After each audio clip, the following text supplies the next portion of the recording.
오늘 하나님께서 우리에게 주시는 말씀은 창세기 2장 24절로 25절 말씀입니다. 창세기 2장 24절로 25절 말씀입니다. 이러므로 남자가 부모를 떠나 그의 아내와 합하여 둘이 한 몸을 이룰지로다. 아담과 그의 아내 두 사람이 벌거벗었으나 부끄러워하지 아니하니라. 아멘. 오늘 본문은 결혼이라는 제도가 신성한 제도, 하나님으로부터 온 제도라는 것을 알려줍니다. 창조 섭리에 속한다는 거죠. 남자가 부모를 떠나 그의 아내와 합하여 둘이 한 몸을 이룬다. 이것은 창조 섭리입니다. 이 문맥으로 보면 아내는 여자죠. 그래서 이거를 동성 간의 결혼으로 보는 것은 많이 무리가 있는 본문이죠. 아내가 동성이 될 수 있다라는 것은 오늘 본문으로 볼 때는 납득하기 힘든 이야기입니다. 결혼이라는 것이 신적 제도인 것을 우리가 일반적으로 결혼식을 할 때에도 사람들이 알든 모르든 그런 의식을 시킵니다. 결혼식에 레드카펫 있지 않습니까? 그 기원에 대해서는 여러 가지 일들이 있지만, 여러 가지 말들이 있긴 하지만, 그 가운데 있는 붉은색 카페트가 예수 그리스도의 보혈을 상징하고 악한 영과 악기로부터 이 가정을 보여주십시오 라고 기원이 있다라는 설이 있는가 하면, 오늘 제가 여러분들께 소개시켜 드릴 또 하나의 또 이야기는 뭐가 있느냐, 이 결혼식에 있는 카페트는 과거에 언약 당사자들이, 우리가 저기 창세기 15장 보면 나오지 않습니까? 하나님과 아브라함과의 언약을 맺을 때 장면도 나오는데, 대개 재물을 반으로 가르고 그 가른 재물 사이를 언약 당사자가 함께 걸어갑니다. 그것은 무슨 말을 의미합니까? 우리가 끝까지 우리의 언약을 파괴하지 않겠다. 우리 양자 중에 누구라도 한 명 이 언약을 파괴하면 이 재물과 같이 쪼개질 것이다 라는 것을 의미한다라는 설도 있습니다. 다시 말씀드리면 이 결혼식은 신성한 언약의 관계에 있기 때문에 그래서 주례할 때 머리가 팥뿌리가 될 때까지 서로에게 신실할 것을 맹세합니까? 나오지 않습니까? 그래서 이 레드카펫은 언약의 붉은 피를 상징하고 언약 당사자가 되는 남편과 아내가 죽을 때까지 결혼이라는 신성한 언약을 위반하지 않겠다. 배타적 소유관계, 배타적인 사랑의 관계를 끝까지 상호간에 우리 둘만의 관계로 이끌어 가겠다라는 상호간의 협약 혹은 언약을 의미하는 예식이다 라는 것이 또 레드카펫의 또 하나의 설이기도 합니다. 어찌되었든 간에 지금 제가 말씀드렸던 이 두 번째 이 레드카펫에 대한 설은 오늘 제가 여러분들에게 소개시켜 드리려고 하는 결혼이라는 것은 하나님과 인간의 언약이 있었고, 지금은 인간 상호 간의 언약을 드러내주는 그러한 본문인 24절과 25절을 읽을 때 이 레드카펫의 의미를 한 번쯤 다시 상기시켜드리고 환기시켜드리는 것이 도움이 되리라 생각해서 말씀을 드렸습니다. 진짜 레드카펫에서 그 기원을 알 수는 없겠죠. 그러나 그런 설이 있다라고 말씀을 드립니다. 오늘 24절과 25절에 드러난 결혼, 남자와 여자가 하는 이 결혼에 세 가지 의미가 있습니다. 세 가지 의미. 첫 번째는 뭐냐? 자, 중요한 동사가 있죠. 남자가 부모를 떠난다. 떠난다라는 단어가 있습니다. 가족 관계의 구조와 방향이 바뀌는 거죠. 자, 결혼하기 전에는 가족의 구성원이 누구를 중심으로 이루어집니까? 부자 관계, 다음에 형제 관계로 구성이 됩니다. 내가 속한 가족은 어머니와 아버지와 형제, 자매들, 이 가족 관계라고. 그 기본적인 가족 관계로부터 뭐야? 나온다라는 겁니다. 그래서 이 가족 관계가 이제 나와가지고, 나와는 완전히 남인 이 타자와의 관계가 이제 새로운 가족 관계로 설정이 되는 거죠. 자, 그래서 원래 가족으로부터 나오게 되면 이것은 물론 이게 이제 부모와 연을 끊으라 이런 의미는 아니겠죠. 부모와 연을 끊으라는 의미는 아니지만 무엇을 더 중요하게 생각하고 가족의 중심 요소가 무엇인지를 알려주는 단어입니다. 우리가 예수님께서 제자들에게 부모 형제가 찾아왔을 때 누가 내 형제 자매고 누가 나의 부모인지를 이야기를 하면서 새로운 영적인 가족 관계가 성립되었다라고 말씀을 합니다. 그렇다고 해서 예수님이 부모에게 불을 하거나 형제들에게 도리를 다하지 않았다라는 의미가 아니고 예수님을 중심으로 해서 새 언약 공동체로 인해서 새로운 가족의 형성, 가족에 대한 구심점이 새롭게 구성되었다라는 게 하나님의 언약 안에 있는 영적인 가족의 의미인 것처럼 새로운 가족이 결혼이라는 제도를 통해서 이제는 완전히 남이었던 남과 여가 만나서 이 남과 여를 중심으로 새로운 가족이 구성되게 된다라는 의미입니다. 그래서 성도님들 남자도 그렇고 여자도 그렇고 이 떠나는 것을 잘못하면 어떻게 돼요? 결혼 관계가 힘들어지고 때로는 결혼 관계가 파탄에 이르기까지 이르는 안타까운 경우를 우리가 보는 경우가 종종 있습니다. 가령 예를 들면 마마보이 같은 경우에 남편과 아내 두 명이서 협의하고 두 명이서 가장 중요한 의견을 결정해야 할 때 two people in the marriage 이게 맞잖아요. 원래는 two people, two persons. 그런데 two people in the marriage가 아니라 뭐예요? three people, 뭐 four people in the marriage 되면 이게 골치 아픈 겁니다.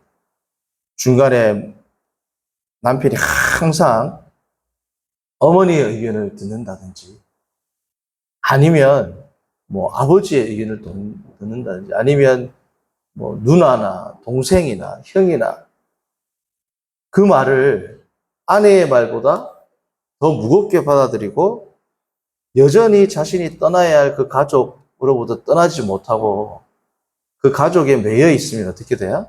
이 새로운 가족으로 구성되는 이 부부의 관계가 손상이 되고 잘못하다가는 더 큰 일이 생길 수도 있다는 겁니다.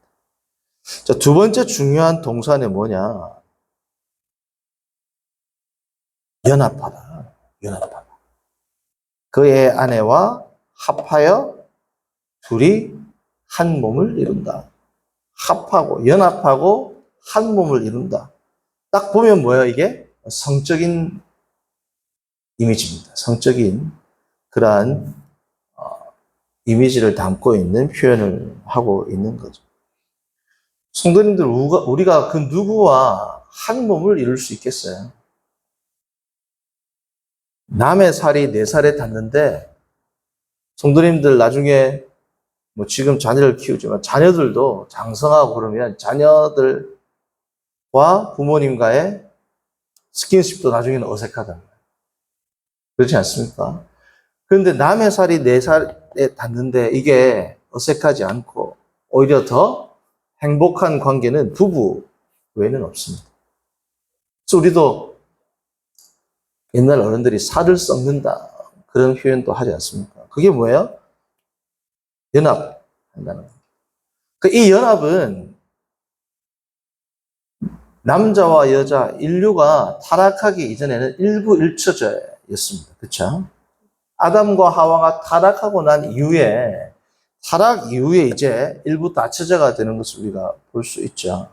그래서 일부일처제는 창조 섭리에 있었고 타락하지 않은 인류에게는 당연한 제도였다라는 것을 알 수 있습니다. 그래서 이 육체적인 연합, 더 나아가서 정서적인 연합까지 되는데 이 관계가 깨진다?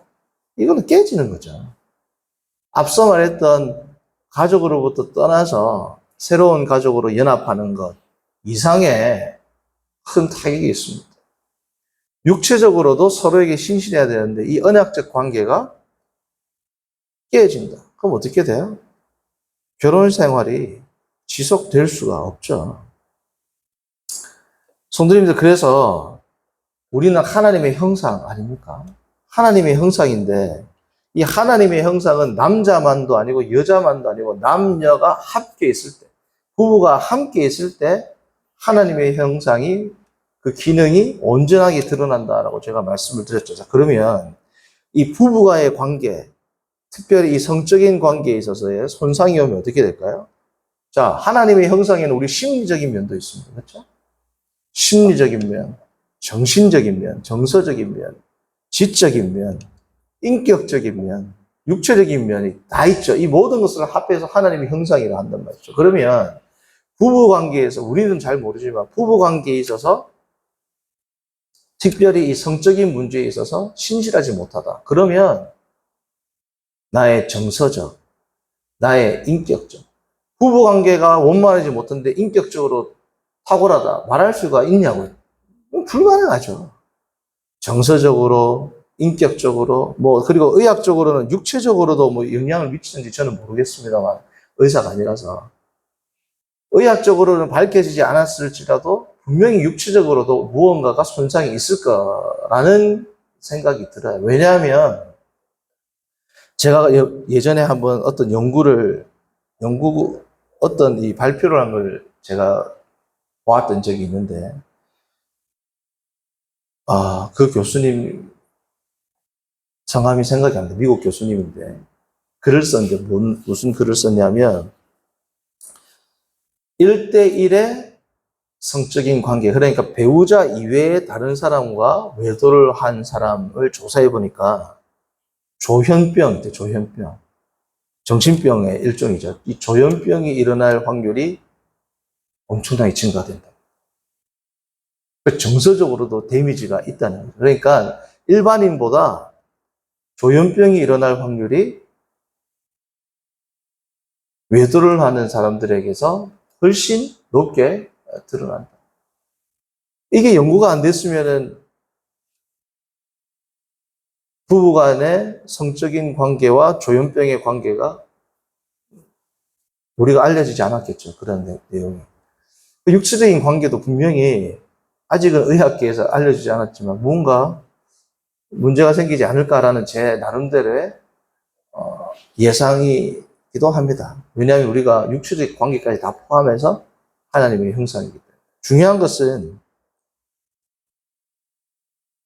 원래 가족 구성원으로부터 떠나지 못하는 것도 결혼관계에 큰 손상을 입힐 수 있고, 두 번째는 서로 간에 결혼이라는 제도 안에서 일어나는 신성한 이 성적인 관계도 신실하지 못하면 문제가 당연히 생기죠. 세 번째는 뭐냐면 꼭 성적인 부분뿐 아니라 모든 부분에 있어서 서로가 오픈되고 클리어해야 된다는 것을 성경은 이야기해 줍니다. 25절 보시면 두 사람이 벌거벗으나 서로가 서로를 벌거벗고 모든 것을 낱낱이 알게 되는 관계가 부부 관계잖아요. 모든 것을 이제 다 알게 되는 이 관계에 섰는데 서로 어떻다? 부끄러워요. 배우자가 서로 간에 거리끼는 것이 없는 이러한 상태가 뭐예요? 온전한 하나님의 형상의 기능을 드러낼 수 있다는 거예요. 이것은 육체적인 관계에만 머무르는 것이 아니라 그것 이상을 의미하는 거예요. 첫 번째는 새로운 가족으로, 원래 가족으로부터 중심이 이동해가지고 새로운 가족 떠나다. 두 번째는 결혼이라는 제도 가운데 서로 간의 성적인 신실함. 세 번째는 뭐예요? 그것을 포함하는 모든 영역에 있어서 상호 간에 부끄러운 행동을 하면 안 된다. 이게 정말 밀착되어 있는 사람이 하나님의 형상으로 온전히 기능을 하는 거죠. 그럴 때 진짜 예배가 된다는 거예요. 그렇죠? 부부 싸움을 막 해놓고 예배가 잘 드려집니까? 부부의 관계에 소원하면서 예배가 잘 드려지냐고. 아내 몰래 아내가 알면 부끄러운 행동을 남편이 하고 남편이 알면 부끄러운 행동을 아내가 하고 있다면 그게 정말 온전하게 예배가 드려질 수 있겠습니까? 그래서 서울의 대형 교회들은 지금 이 부분이 되게 뭐예요? 심각하다고 합니다. 좀 큰 교회들. 남편이 집에 오면 아이고 허리야 힘이 없어. 아이고 내가 힘 없다. 근데 밖에서 보면은 뭐 여자 성도님들이 뭐 조금만 들고 가면 제가 들어드릴게요. 계단 위에 탁 들어드릴게요. 그러니까 집에 오면 힘이 없죠. 힘 다 쓰니까. 그러니까 아내와의 관계, 남편과의 관계에 있어서 모든 부분을 내가 일거수일투족을 다 일거수일투족 모든 부분을 서로 간에 안다 할지라도 전혀 거리낌이 없는 그러한 투명한 관계가 될 때 서로 간에도 더 신뢰가 쌓이고 하나님 앞에서도 하나님의 형상으로서 더 온전하게 기능을 할 수 있다는 거죠. 이게 깨지고 예를 들어서 설교자가 설교를 유창하게 한들 무슨 의미가 있겠어요? 가장 기본적인 하나님이 보실 때 인간과 인간 사이에 내 이웃을 내 몸과 사랑할 때 가장 가까이 있는 이웃은 누구예요? 남편과 아내입니다. 이 관계가 하나님이 요구한 결혼이란 신성한 제도의 그 언약적 관계에 있어서 소원해지면서 다른 것이 제대로 작동한다? 하나님의 형상으로 작동한다? 작동이 안 되죠. 성도님들, 저는 자동차를 잘 모릅니다만 예를 들어서 자동차 매뉴얼이 있죠. 창세기 2장 24절 25절은 사람 매뉴얼이에요. 예를 들면 하나님의 형상 매뉴얼입니다. 하나님의 형상 매뉴얼. 2장 24절 25절 이전에는 어떤 매뉴얼이에요? 하나님과 인간과의 관계, 하나님과 피조물과의 관계에 대한 매뉴얼이라면 하나님의 형상 마지막에는 부부관계로 그 매뉴얼을 마무리합니다. 신약은 반대로 하나님과의 관계 다음에 가장 먼저 나오는 게 부부와의 관계 그리고 나머지 사회적인 관계로 확장이 되는데 창세기는 하나님과 인간의 관계, 피조물들과의 관계 그런데 방점을 어디에 찍는다? 부부와의 관계로 딱 하고 3장으로 넘어간단 말이죠. 이 부부 간의 관계가 너무 중요하고 제가 지난번에 말씀드렸다시피 이 부부 간의 관계가 중요한 이유는 하나님의 말씀을 순종하라고 문화명령을 더 잘 수행하고 선악과를 떠먹지 말라는 하나님과 인간과의 관계가 더 잘 작동하라고 주신 게 부부입니다. 그러니까 부부 관계가 깨지면 당연히 하나님과의 관계가 작동이 잘 돼야 안 돼요. 안 되는 거고 나와 피조물과의 관계도 작동이 잘 돼야 안 된다는 건데 이게 그렇죠? 그 작동이 잘 되는 게 그래서 24절과 25절은 이 전반절까지는 하나님과 인간과 피조물 간의 매뉴얼이에요. 마지막 24, 25절은 부부 상호 간의 매뉴얼입니다. 자, 자동차가 있어야 매뉴얼이 있죠. 이 자동차는 엔진이 정상적으로 작동하려면 예를 드는 겁니다. 저는 자동차에 대해서 모르니까. 10,000km를 운행하고 나면 10,000km마다 엔진 오일을 갈아줘야 됩니다. 이게 매뉴얼이에요. 사람이 운전하다 보면 귀찮죠. 4만 킬로 넘겨버렸어. 한 3만 킬로 탔어, 3만 킬로. 3만 킬로 탔는데, 소리가 좀 시끄러운 것 같은데요? 잘 가야. 뭐 괜찮네, 3만 킬로. 4만 킬로로 갔어. 안 갈고. 그러면, 냄새가 좀 이상한데, 차가. 그래도 뭐 잘 가네. 한 6만 킬로, 7만 킬로 갔어요. 어느 날 갔더니, 엔진이 다 녹아가지고, 폐차시켜야 됩니다. 이 지경이 온단 말이에요. 이 매뉴얼이라는 것은 자동차가 온전하게 작동되도록 주는 지침서입니다. 이게 우리를 귀찮게 하는 게 아니고 자동차가 잘 가도록 준 게 매뉴얼이죠. 자, 그러면 나와 하나님과의 관계, 나와 피조물과의 관계를 다 설정하고 온전히 작동하도록 부부의 관계가 있는데 이 매뉴얼이 있단 말이에요. 성적으로 순결해야 한다. 성적으로 순결하다는 것은 꼭 육체적으로 외도만 하는 게 아니죠. 정신적으로라도 내 마음이 딴 그 누구한테도 뺏기면 안 된단 말이죠. 그죠? 예수님께서는 음란한 눈으로 쳐다보는 것, 다시 말하면 음란한 생각으로 내가 이렇게 내가 생각하는 것 자체도 신실하지 못하다라고 말씀했습니다. 나의 생각, 나의 눈빛, 교회 안에서의 지체를 섬긴답시고 내 마음이 뺏기는 것, 이 다 모든 게 하나님 보실 때 우리의 영적으로는 하나님의 형상이 파괴되고 있는 거란 말이에요. 한 10,000km 가야 되는데 한 20,000km 가고 있단 말이에요. 티는 안 나는데. 인터넷으로 뭔가를 클릭할 때 한 30,000km 간 겁니다. 남편 몰래 아내가 뭐 주식에 막 투자를 하고. 꼭 성적인 부분만이 아니라 모든 부분에 있어서 남편이 알게 됐을 때 실망하고 부부싸움이 일어날 그러한 일들을 투명하고 하고 있지 않으면 어떻게 돼요? 지금 10,000km 가야 되는데 30,000km, 40,000km 한단 말이죠. 나중에는 어떻게 돼요? 이 부부가 깨져야 된단 말이죠. 매뉴얼대로 하지 않으면. 성도님들, 하나님과의 언약이 있습니다. 인간과의 언약도 있어요.